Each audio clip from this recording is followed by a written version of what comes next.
गोष्ट देतो तो देव. गांगोदे नावाचे एक लहानसे गाव होते. गावात मोजकी घरे होती. त्यातील एक घर विनूचे होते. घरामागील परसामध्ये आंब्याची फणसाची झाडे होती. उन्हाळ्यात त्या झाडांना फळे लागली. हळूहळू झाडे फळांनी भरून गेली. झाडावरील आंबे फणस पाहून ते खाण्यासाठी विनूने एकदा आईजवळ हट्ट धरला. विनूची आई म्हणाली, "अरे किती घाई करतोस? फळे मोठी होऊ दे, पिकू दे, मग काढीन, तुला खायला देईन." एके दिवशी आईने पिकलेला एक फणस काढून घेतला. तो कापला. त्यातील रसाळ गरे काढले. वेगवेगळ्या द्रोणामध्ये भरून ठेवले.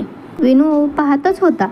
रसाळ गऱ्यांचा पहिला द्रोण आपल्यालाच मिळणार याची त्याला खात्री होती. आईने त्यातील एक द्रोण विनूच्या हातात देऊन शेजाऱ्यांकडे पोहोचण्यास सांगितले. आईने सांगितल्याप्रमाणे विनूने हातातील द्रोण शेजाऱ्यांकडे पोहोचवला व तो घरी आला. आता आपल्यालाच रसाळ गरे नक्कीच खायला मिळतील.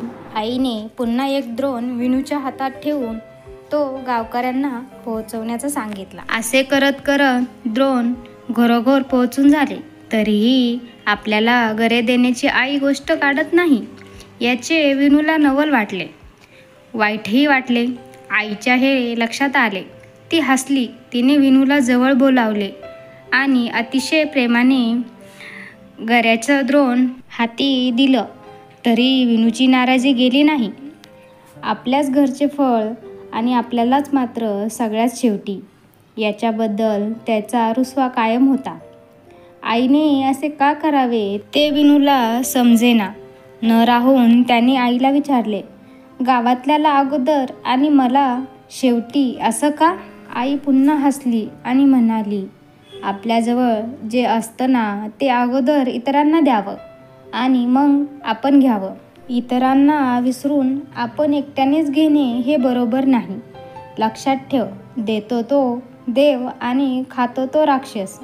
म्हणजे काय?